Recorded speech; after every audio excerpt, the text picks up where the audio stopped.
It seems to me like we've got some general resentment problems going on in this country. Yeah.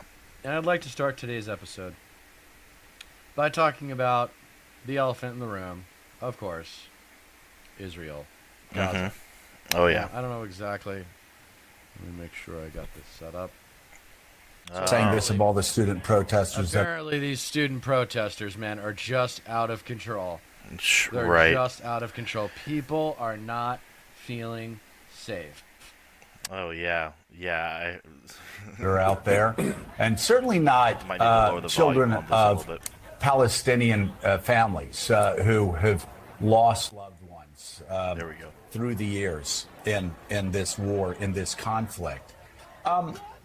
I will say, though, among, again, and I've spoken with some of them, I want to be careful, but among these white, woke, pampered, elitist, Oh. I'm not supposed to use that word, let's say children from wealthy families that decide, as Dr. Brzezinski said I'm looking several at a years couple ago, of them right now. that they're going to play radical for a weekend and then go home to mommy and daddy's mansion.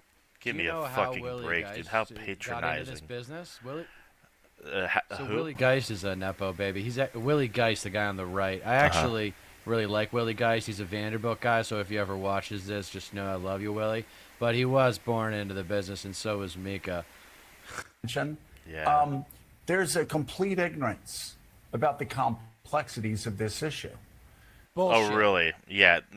Now, of course, if you listen to the show, you would understand many of the complexities of this issue because we have been really tough on Israeli officials that No, come you on this haven't. show. We have No, you- asked Oh, my why God. they've continued to allow illegal settlements in the West Bank over the decade, why they have continued to fight against a two-state solution for peace, why they have done what they've done in Gaza, why they did with Hamas, why Netanyahu was Hamas's ally leading up to October the 7th. So it's very complicated. That's lost, though, in a lot of those things. And when you start talking about even West Bank settlements with a lot of these students, their eyes glaze over. Because that's not in the TikTok video. And again, I'm not saying What are this you about ta- all the students, but I will tell you, I'm saying about a hell of a lot of students I have spoken with. When you go, well, in 2000, there was an Oslo Accord where Bill Clinton had gotten together and they were giving 97% of the West Bank to the Palestinians and the other 3% they were going to make up with Israeli land. And they had figured out a capital in East Jerusalem. And they sit there with their eyes glazed. Because they have no idea what happened in this. Fuck you, you condescending prick. God damn it. It's like, dude. oh, they don't know their history. I tell you what I do know is that 34,262 Palestinians have been killed in this conflict thus far. Yep. 70% of them are women and minors. Now, that may or may not be accurate, within a few. Let's just call it 34, okay? 34,000. And Israel, meanwhile, is just over 1,400, okay? The ratio is 24 Palestinians for every one Israeli, okay, in terms of just casualties. Yeah. That And that's just civilians. That combined with the military power that Israel has, like that's what I don't think a lot of normies understand, is just how militarily strong Israel is. They Yeah. have an incredible military. No. Incredible Yeah. military. World class. And so for them to be going at this is like David versus Goliath if David had one hand tied behind his back and was sick with the flu. Yeah, it's Like, like you it's know. like sticks and stones versus like gladiators, with bows and like slings and arrows and shield and sword and what have you, Yeah. I mean, they say they've been hard on the Israeli leaders or whatever that have been on their show. I don't know. I watch their show a lot. I don't think that's true. No. Because whenever they talk about it, they never get specific. That's where So there's this thing in Yeah. art and storytelling about like specificity is king. Okay. Yeah. When in doubt, when you don't know what to say or what to like kind of creatively go, You just try to get more specific with what you want to express, right? Yeah. Okay. Yeah. So they never get specific with what Netanyahu's corruption is. No And kidding. he's in bed with the media moguls of Israel. Yeah. Like, he's got so much connection to these basically media gangsters in Israel. I don't know how anyone can take him seriously. Like, that's where the easy exit ramp is for Biden and for the entire goddamn world. Yeah. Like, sorry, I maybe call me transactional, but I'm always looking at, like, okay, what's the outcome we want? The outcome Yeah. is we want peace, sustainable peace, because war is bad business. Yeah. Plain and simple. You want to Peace. put in terms that people can understand and relate to, war is bad business. Yeah. All right? No. So we want sustainable peace. Yeah. Apparently, Right. peace is anti-Semitic though. So you're kind of shit out of luck, dude. Oh, I've been running into that left and right. God and damn, I mean, it really, relentless. It's just this act of Congress that was taking place. Oh my god, Here, we the don't Richie need to- Torres thing, the Yeah, talk to bipartisan me bill. about that. Yeah, I believe a bill was introduced to basically redefine anti-Semitism again, which includes comparisons of the Israeli state or Israeli officials or the actions of Israelis to Nazis. So you can't compare Israel to the Nazis, otherwise that's anti-Semitic somehow. Has nothing to do with Judaism. Has nothing to do with being Jewish. You just can't say that the Israelis are acting like Nazis. It's just redefining the word just to protect their donuts. Because Richie Torres he's taking like anywhere from 800K to 1.2 million dollars from APAC alone. I may be wrong about that. Somebody can fact check that, but it's disgusting. It's so transparent. You can go on Open Secrets. You know who owns these politicians, these representatives that are introducing legislation like this. It's fucking gross. It's absolutely disgusting. And if all of this, of course, is never going to be brought up by Morning Joe or brought up in the mainstream media, like the fact that all this rhetoric is being espoused by people who are right in the pocket of the Israeli lobbies, but even talking about that is anti-Semitic. Like, give me a fucking break. It's like people are tired of it. Like, there's a reason why. Like, what Oh, there's I like think a this is it. yeah. I think. Yeah. I This is what it actually comes do down think to. I think we have reached critical mass with this particular conflict. Yeah, like I 100 think the campuses or world- something like that. The world is sick and tired of Israel versus everybody. Yeah. We're like, fair or not. Like, I'm sorry, it doesn't come. There is no such thing as fairness. There is no such thing as 100% truth, right? In the world of political conflict like this, okay? You know, you talk to any Israeli, any Palestinian, whatever, they could talk to you for days about the history of this conflict. Yeah. I don't care. Yeah, I don't give a Why shit. is this our problem? Yeah, You why are is it still making this happening? Our problem. Yeah. So here's the solution. Try Netanyahu for war crimes. Mm-hmm. Complete overhaul of your government.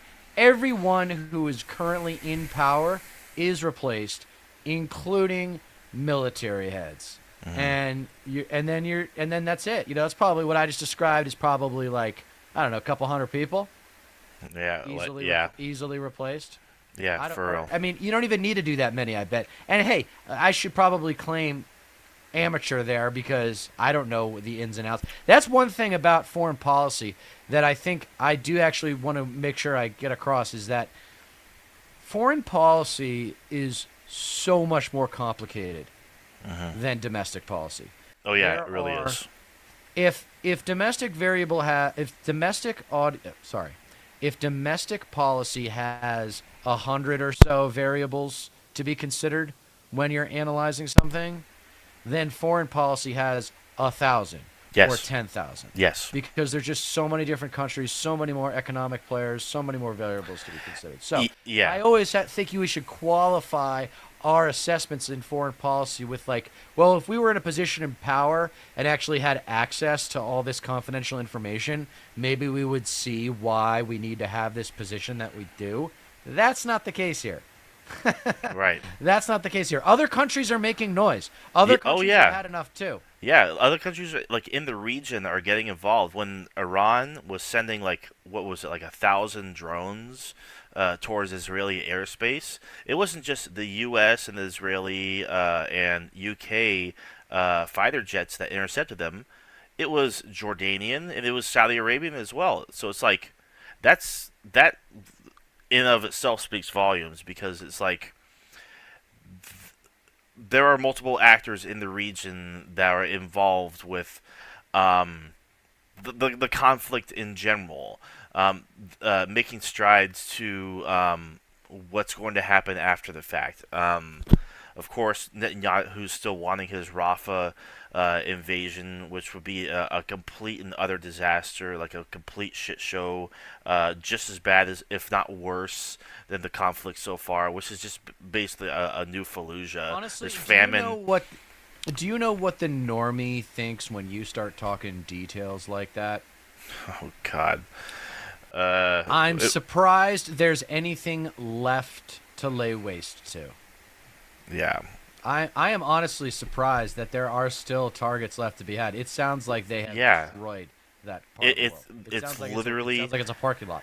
Yeah, it really is. Like 7 months into it, and like there's no home to go back to, and the IDF, Israel made sure of it. 80% of all structures have been like completely fucking destroyed. There's nothing. It's just complete and utter rubble. It is a wasteland. Famine is becoming rampant in northern Gaza because not everybody could get out. There's still a lot of people up there. Uh, Dogs are feeding on the flesh of buried Palestinians. Hell on earth. Yeah, yeah, literally, people have been blown up to pieces. Like, yeah, like you can even see videos of dogs, like it was just, and just they're skeletal, like they haven't eaten because there's nothing to eat. All the animals are suffering there too. It's insane. And the Israelis, or the people who are pro-Zionist or whatever, they're just on Team Israel, like no matter what. There's nothing you can say that could convey to them. It's like you can't sit there and lay waste to this entire region of the world and slaughter minimum 36,000 civilians so far, 15,000 of them being children, and still claim that you're a victim. Like, Right.